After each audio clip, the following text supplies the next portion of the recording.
Leighann, welcome back to the show. I'm so great to have you back. Thanks for having me back. I'm so excited to be here. I know, and we got into some fire in the last conversation in season 2, all around grief, the masculine and feminine, our body, dance, and you have such a juice and flavor for sexuality that I couldn't wait to have this conversation with you. So I'm ready to dive in. Are you? Let's do it. We were briefly talking just then around an interesting topic of authenticity when it comes to sex and jumping into bed with someone, right? And what's your experience with this? Like, where did this come from that made you so passionate about wanting to explore this? Well, I remember the first time that the term sexual authenticity entered my life was when I was doing my psych degree. I also took some courses in sexuality and learning the difference between, really at that time I hadn't learned a difference. I had only learned the term sexual authenticity, and then later I started doing more work and discovered that we have a sexual persona. And then I kind of put the 2 and 2 together of like, wait, so we've got this persona which we receive messages based on, like, what persona do we think we need to have in sex, and then like sexual authenticity, like who are we really in sex, and uncovering the 2 and having people get the difference, where maybe they're similar or totally different, it's an enlivening experience, but it's also really therapeutic. Like getting where you've been pretending or feeling like you've been needing to pretend in sex or like put something on, versus like what are the, maybe not just one, but multiple authentic sexual expressions for you. Like the thing that really drew me into this as more of a practice and something to talk about with clients is the therapeutic and healing aspect of it. Yeah. So what would be an example of each one? Like, what would that look like? Yeah. I mean, so for example, I find that like a lot of women that I talk to, it's one or the other of 2 really strong ones. So a lot of women receive a message that they have to be like very good, very pure, very innocent, very like untouched. And so that plays into this persona that they bring into the bedroom, not because it's like, there's on one side of the spectrum where that may actually be authentic, like that's how they really feel and there's nothing wrong with that.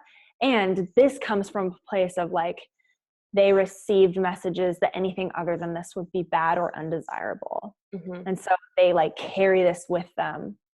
And then are you asking like, what's another inauthentic expression, or like what would the authentic expression be?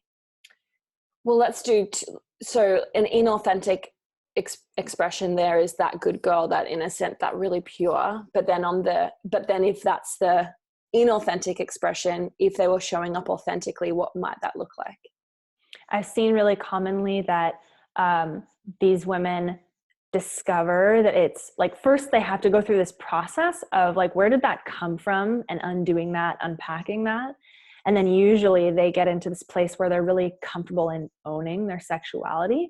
Usually like this persona gets really tied into their context of sex in general, that it's like a sin or that it's bad, or that like multiple partners has them look a particular way. And so they avoid that image. And then they, like part of the healing is them just being able to like wipe the slate clean of what their context is for sex. And they get to own like, what do they really want? And then when they own what they really want, that can show up in any way. It's not like the good girl becomes the bad girl. It's like the good girl now doesn't have to be the bad girl. So now she just gets to own what she wants. And it's not that she goes from good to bad. She goes from good to free. Yeah. Yes. Okay. This is so good because I'm going to just go in and do it. And like give some personal examples, because I think it's really relatable for people.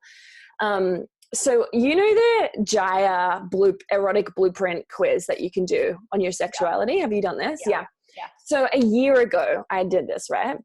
And in the last year, I've done so much work on sexuality, on intimacy, on like that, literally what you said, going from what I thought I needed to be to free.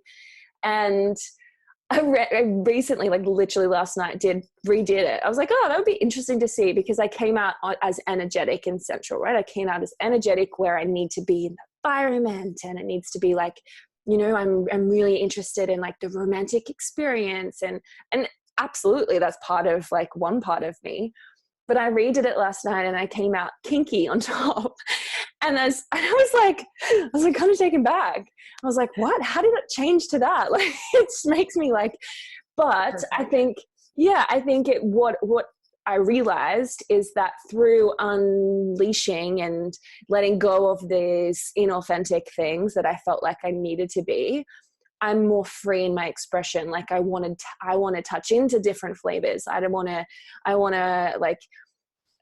be evoked in my expression to whatever I need to be in that moment, not like go into it as this act, if you like. Yeah. And so it's really interesting that you say that, because I definitely understand what you're saying. It's not like you go from like good girl to this now. It's like you go from, I love that, good girl to free. Yeah. Or like suppressed to free, because yeah. Like whatever. I feel like I was like numb. Yeah. Yeah. Yeah. So like whatever the persona is, or the like the act, you can call it an act as well, that you have in sex, like that is in some way, whether it's good girl or not, like that is a type of suppression. Like you are suppressed in something. And so you go from being suppressed to free from that like persona or act to that authentic expression. Yeah. Okay, so how would we know if it was an inauthentic expression? How will we know if it's an inauthentic expression? That's a tricky one, because people get away with these personas all the time, and we often don't even know, like we can't detect it. Yeah. So that is just something you have to measure within yourself. Maybe if you've had a really, like you've been really nurturing your practice of intuition and you can sort of feel into somebody else, then maybe you'll be able to. But for me, it's like more of a personal barometer. Like you have to feel into it. Like I know for me, when I first started this inquiry, maybe like 5 or 6 years ago, the thing that showed up for me was I was so attached to my persona that I didn't want to see it. Like it was what I thought had to be true. And so I was like, well, this is just what's so. Like I really wanted to hold on to it. And that showed up as like confusion, or like, what do you mean? And like, what do you mean this is my persona? And really like it just served me so well, or it felt so safe and comfortable to hold on to, that like my brain tried to hold on to it as like, no. But I noticed that for me personally, like I grew up receiving lots of messages that I had to be like this vixen. Like I really had to be like this seductress and like know everything and be very skilled and be very, like you kind of get the flavor of it, right? Like it's like I had to be really into it. Yeah. Like sometimes the word that comes to me is like porn star, like this relationship to sex. Like I had to show up that way. And that was so inhibiting, but it also felt safe because that's what I thought I had to do. And so when it came up for me as like this was being shown to me, it was so, the first task was even like admitting it. Yeah. And so that's why I say like the personal barometer is the most important part, because it's really hard to admit when you've been using this programming, this messaging, like to show up a particular way in what is like the most vulnerable, most telling experience, right? So yeah, it's very much an internal barometer. Like if you check in with yourself, do you feel like if you didn't show up that way, something bad would happen? If you didn't show up that way, you'd be undesirable. If you didn't show up that way, X, Y, Z. I also feel like what's your relationship with your self-pleasure practice? Because I know for me, prior to this feeling free in my sexuality, which is still unraveling, right? But like, I definitely didn't have a comfortable self-pleasure practice. And so and I'm not talking like specifically masturbation. I'm talking about like actually being able to drop into my body and feel feel my body. I was just like kind of cut off and numb. And so I think for me, it would be the relationship to that sexual, sensual part of myself, the pleasure part of myself, was able to then help me tap into the authenticity of what's coming up and be able to express from there and to show my expression. Whereas when it was all shut down and numb, I didn't know how to access it. And so therefore I would slap on a performance, or I'd slap on the inauthenticity would come out. Does that make sense? Yeah. I think what I definitely notice is that the women who they have like that good girl persona, they definitely like don't self-pleasure, like sexually or really otherwise. Like they're much more disconnected from that. Yeah. And part of the breakthrough actually involves them like coming into like making self-pleasuring a regular practice or something that they're exploring.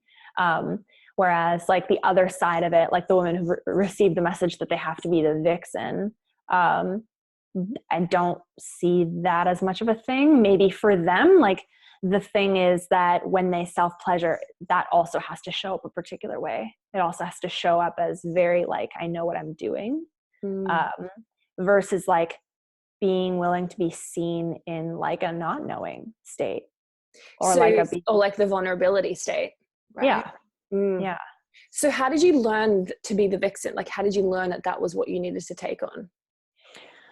I think it was a combination of like what I saw in high school, like how I saw girls were behaving. Like I was like the biggest nerd of all time.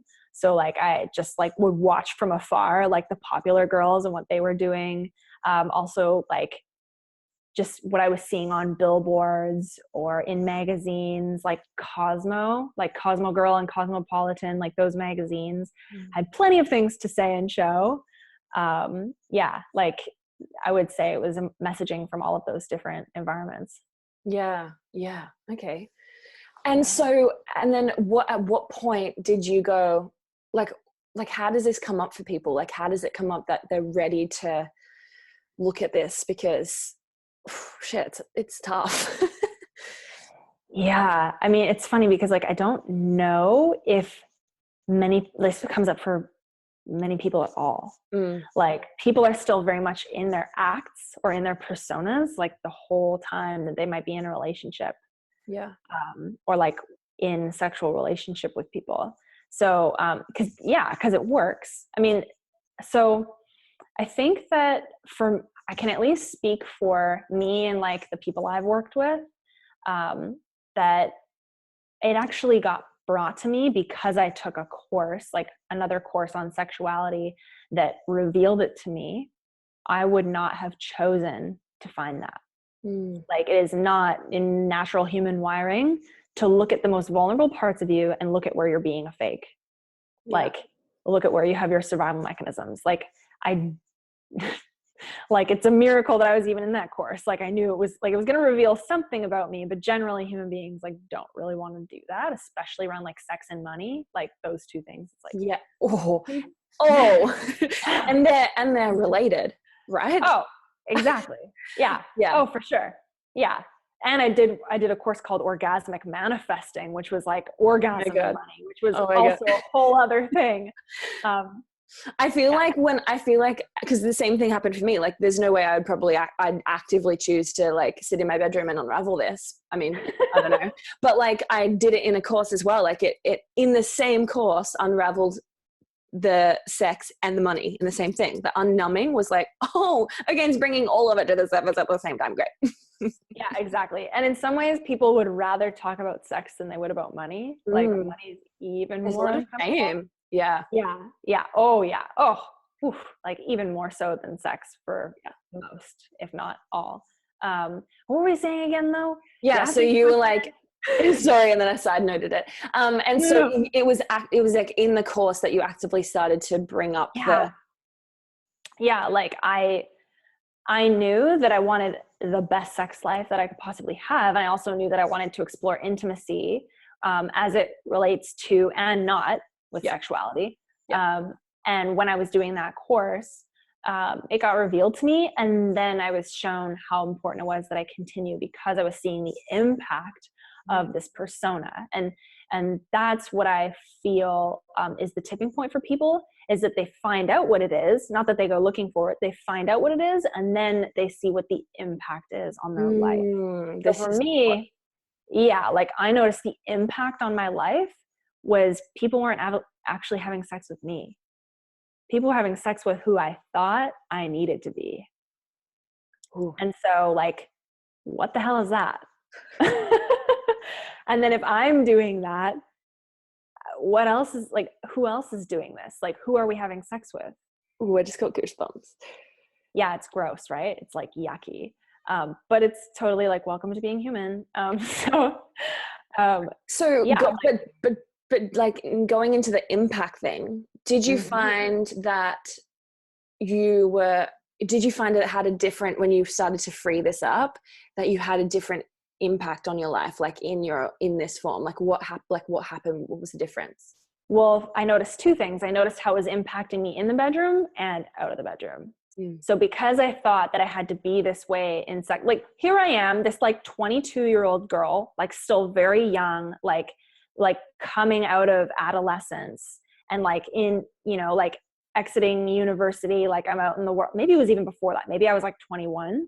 Like I'm really thankful that I did this rather than like later, because then it'd be even more ingrained. But like imagine this young girl who's received all of these messages at this like crucial, like angsty time in her life, where like she's just gone through puberty and she's like discovering who she is. And then all of a sudden, like I'm looking at my life, I'm looking at like the choice of clothing that I choose to wear. Like I'm looking at just how my energy is around men, around women. Like who I thought I had to be in sex was coloring so many things. Like it was a power leak in how I showed up everywhere else. And also like specifically in bed, like, yeah, the impact on me was I felt like I had to be X and couldn't be Y. And then there was this underlying like fear of being unlovable or undesirable that was just like constantly there, that I didn't know was there until then. Yeah. And so what do you feel like has been the difference now that you experience that you didn't experience before by holding on to that persona? Wait, I think I know what you meant. Like, what's it like now that I don't have to hold on to that persona? Yes. Okay, so a few things show up for that. One is that I have so much space and compassion for all the impulses in me that like still come up, like, okay, make sure you're lovable, make sure you're this, make sure you're that. Like I can see them happening and really thank them for being there. So there's like this play, this gentleness, this compassion.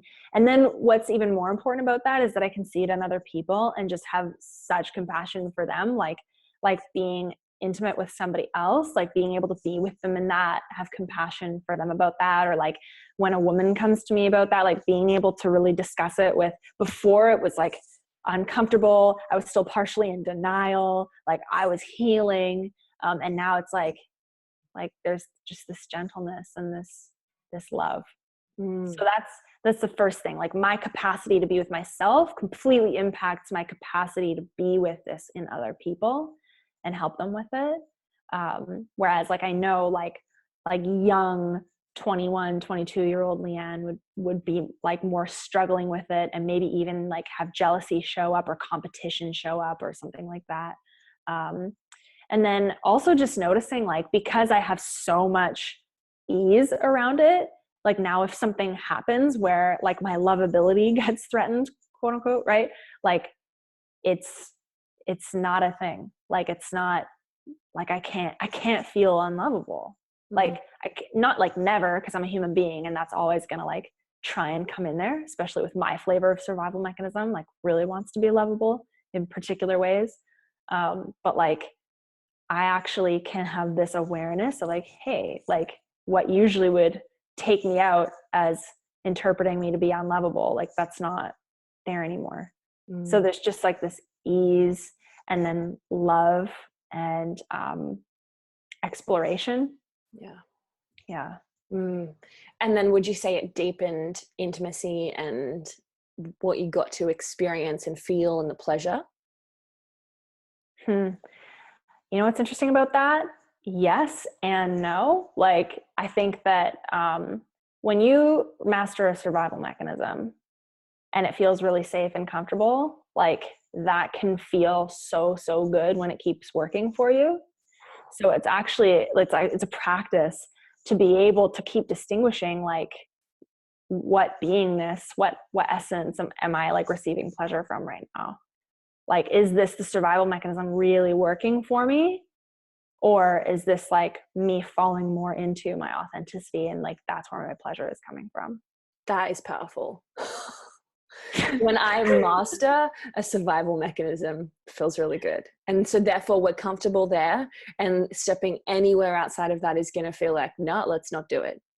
Mm-hmm. Yeah.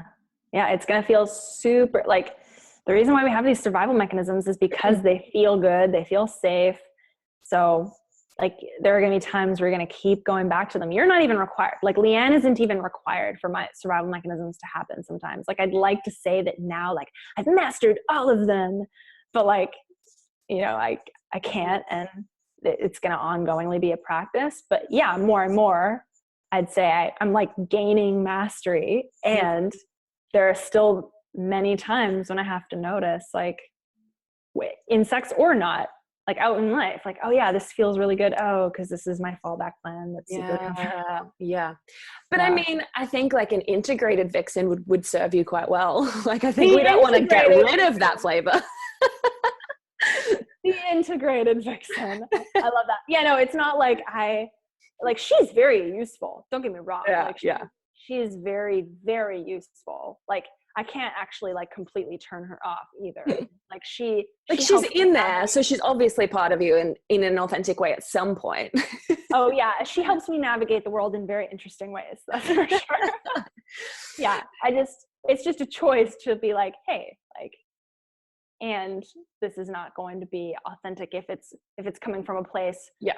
like, if I can't not be this. Yes, and that's it. Like, where is it come? Like, the intent behind it, which I think is everything. Intent is everything. Like, are you playing that because you're like, this is the only way I'm getting love right now, or are you playing that because that's what the moment calls for? Yeah.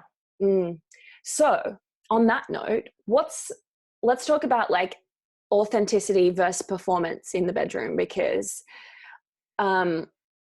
is there a line? Is performance authentic, or is performance inauthentic? And I'm really sorry if that lawnmower is really loud, if you can hear it.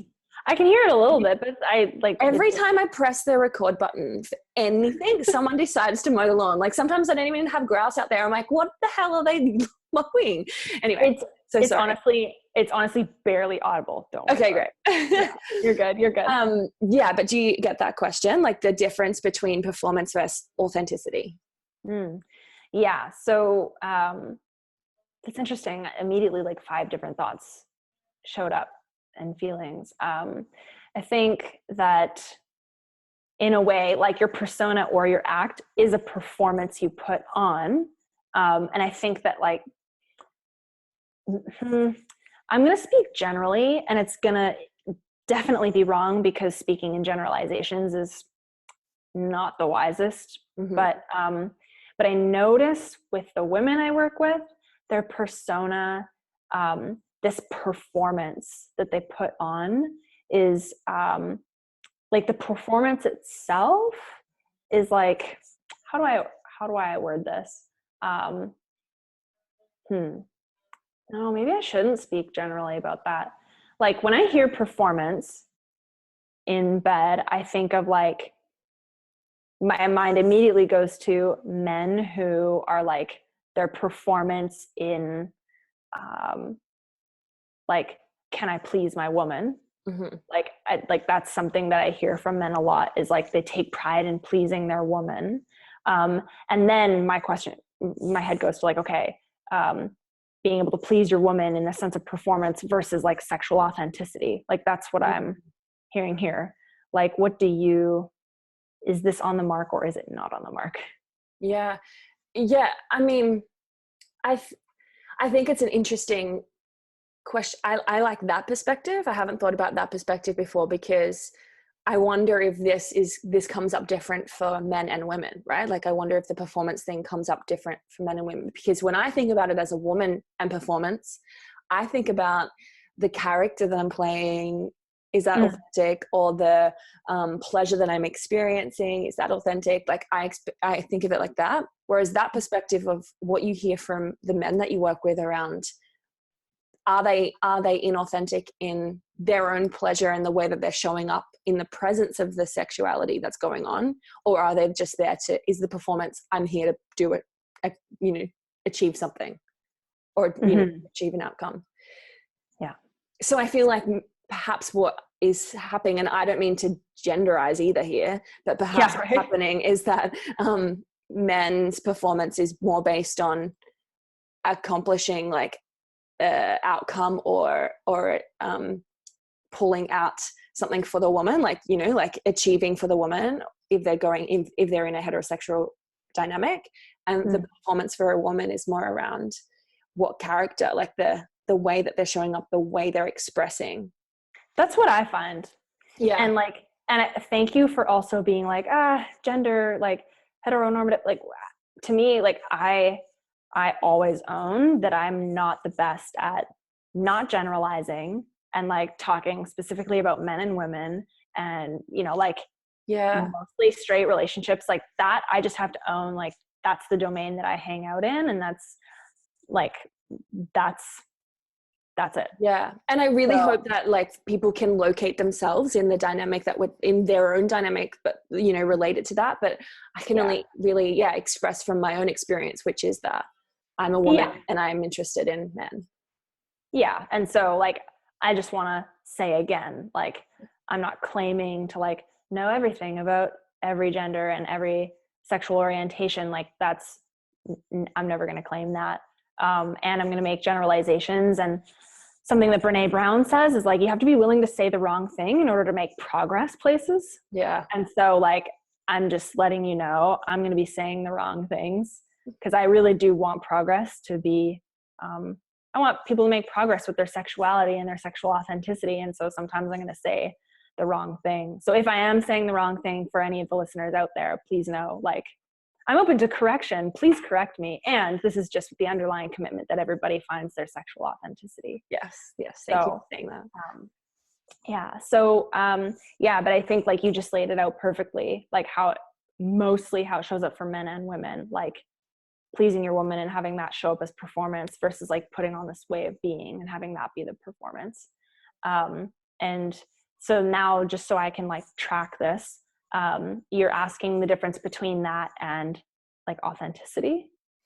Yeah. Like, are they, performance versus authenticity, because perhaps it feels like authenticity, or perhaps it is authenticity. Can authenticity be a performance, Absolutely. Yeah. Absolutely it can. Like the thing is, like, have you ever been with a partner where you can tell that they like love you, or they're just loving the moment and they love giving to you, and that like it's from this genuine place, and so they're like really wanting you to experience pleasure and it feels authentic?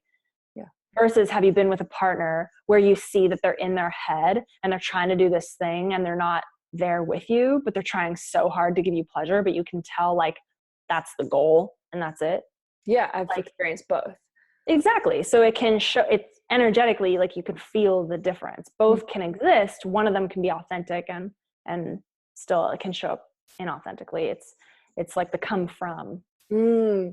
So then it comes back to that intent as well, right? And if we think about the performance in terms of what flavor we're bringing, it could be an actual expression in that moment that we want to express the vixen, right? Like that caricature. Yeah.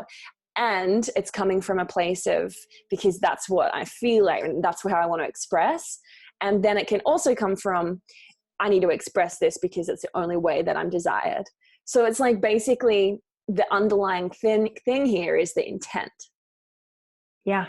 That's why I'm like talking about this internal barometer, because it's like really the context from which you're coming. And then Thank you. That's That'll do it. See you later. Yeah, like the context from which you see sex, like the context really is decisive. The context is everything. And that's why it takes you just being in tune with it, or setting the context, creating the context. Like for me, I can go into a sexual encounter and create that I'm going to be this vixen, but it's a creation. Yeah. Like I could check in with myself, wait, am I creating this because I feel like this is the only way that I'm going to be desirable? Or am I creating this because like, this is my gift to myself and my partner today? Like, okay, so why would we need to be like, why would we need awareness around this? Like, why should we check in with our barometer? Why should we come from this place? I'm super curious to ask you the same question. What do you think? I think because we're going to either leave the experience not feeling full, not feeling satisfied, vulnerability hangover, and it's going to create more of a trauma kind of spiral if it's coming from that place. That's what I feel. If it's coming from the inauthentic place, you mean? Yeah. Like, if we're coming from an intent of, like, if we're not looking at our barometer, right, and we're just doing it and perhaps coming from that personas place, then I think it would be linked to our feeling of unfulfillment, of not feeling like we're getting what we want in sex, of feeling shame around sex. I think it would spiral and continue all that stuff. Yeah. Like the main things I hear there are like shame or not getting what we want. Yeah. Like those are the two main things that I would say I hear over and over again. Yeah. So what would you say?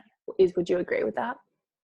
Yeah, I would say either there's an experience of like can't express, or there's shame or something like that, or like, God, like I just want better sex. Like why isn't this as juicy? Why don't I feel as fulfilled? Like why doesn't this fill me up? Why doesn't this energize me? Why am I not like just like walking through life glowing because of my sex life? So if somebody's feeling like that, what would be the first step in doing something about it? You would see.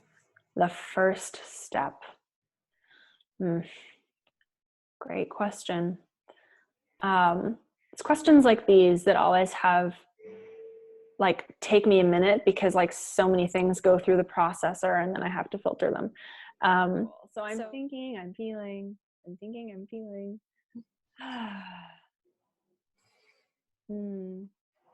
I think the first thing that people can do is just get how friggin' human it is, and it's okay. Like one of the first things that we do to sex and like any discomfort or problem we feel around it is to make it wrong. And we bring a lot of heaviness and wrongness to sex. Like if it's not exactly how we want it, something's really wrong. So if you notice that you're in a place where like you're starting to unravel one of your sexual personas or your sexual persona, or you're noticing that you're not happy or you're feeling shameful, like just to take a deep breath and get that there's nothing wrong. Like your human brain did something very human with the context of sexuality, and have compassion for yourself and start from there before any other action you take. Just to keep that in mind, that nothing is wrong. Your brain's just been doing its best. It's been doing what it's programmed to do, and then have all other actions come from that. That's beautiful. And what would be another action? Yeah. So, I mean, like the classic I would want to say is like, just research, look into like what professionals can have this conversation with you. Because like whether you're alone or with a partner, having somebody hold the space for you as you explore this can be really nurturing, like not having to do it all on your own. Like me having coaches over the many years of doing this, I've just had someone else holding the container for me. Yeah. So really seeking out who resonates for you that can help you hold this space while you explore. And that just takes straight up boring research, like, and looking into people. or just having more conversations. Yeah. Yeah. That's my super exciting answer for you. Yeah. No, I think that's really good. I think I really love the compassion thing is really important in this work, especially because, yeah, it's sensitive, it's sensitive, and there's a lot perhaps like unraveled in it that we don't know is there. And so I think it's so important to have compassion that this is just like everyone's feeling it. And that's why these conversations have been so popular on my podcast, because everyone wants to hear these conversations, that they're not alone in this. Yeah. Yeah. And so I think that's so important. And I found for me, like just the curiosity of wanting to start to explore it, and then start to do some research, and then start to read some books.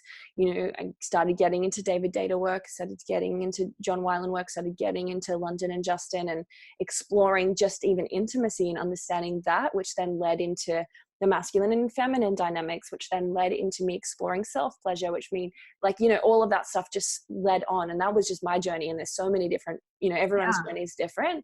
Yeah. But I think it just starts with that little bit of curiosity to want to start to see what else is possible, what else is out there. Yeah. I would say, like, coupled with that, I would favor work that has you really like go inwards and go deep, because there is a lot out there in the industry of like sexual development that is like quick tips for this, or take this action, or do this thing, when really like this is an unraveling and a going inwards.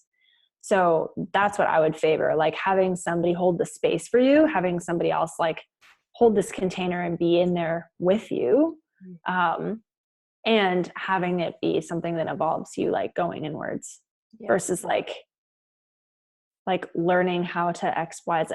I mean, actions are great, embodiment, isn't it? Yeah, it's like, yeah, but until you get underneath all of it, like the actions are just, and it takes time. Like it takes, it takes time, and it takes a lot of layers coming off, and you willing to sit in the layers that are unraveling, right? Like, and we want to jump, and you're going to want to jump out, you're going to want to like tap out, you're going to want to like do these things. And it's that what you say, it's like, but if you're in a place where you feel safe, you can hold, that someone else is holding that, if you can't hold it anymore, all of that is so important. So I know you do this work, so where can people go to reach out and to find you if they are wanting to explore it deeper? Yeah, they can find me on Facebook, Instagram, or my website, which I can give you links to all of those. Yes. I love it when people reach out to me over Facebook and Instagram. That's my favorite. Slide into her DMs, everybody. She's slide into my DMs. I'm ready. What's your Instagram handle? Leighann.Amanda. Awesome. I'm going to link that up. Great. Okay. This has been so good. Is there anything final thing that you wish to share that we haven't touched on yet that you want to wrap this conversation up with? I think sex gets a lot better when you look for the partners who are also interested in having compassion for these parts. Like, I noticed that this started to shift for me the more I started being able to find people in my life who had so much love and compassion for themselves that they had that space for me, and vice versa. Like, just having that understanding that the brain does funky things, and being able to have a partner who understands that too, whether it's like somebody you're in a relationship with or somebody you're just being intimate with, like that makes a huge difference. Like, having this understanding. Does that make sense? That makes total sense. Yeah. I love that. Okay, this has actually been such a good conversation. I think it's really, I hope that it's relatable for a lot of people listening that can, really check in. Like, I think that's the invitation, is to really look at that barometer, because it's got so much information. Yeah. I think the thing that people might come away from this podcast wondering, though, is like, okay, great. So I figured out that I have this persona that I have to be. Like, where do I go now? Like, okay, great. Maybe I like hire a coach and I heal this stuff. Like, what happens? And I mean, like, that's the awesome part, is that you actually don't know. And I've found with myself and with so many other people, like, you not only find like one expression, but you find a few core expressions that are like home for you, that you get more and more unabashedly, unapologetically expressive with. And then you are able to find the partners who like really want that and love that too. Yeah. So it's just a really, it's like an undoing, unbecoming, and then a total creation and remembrance.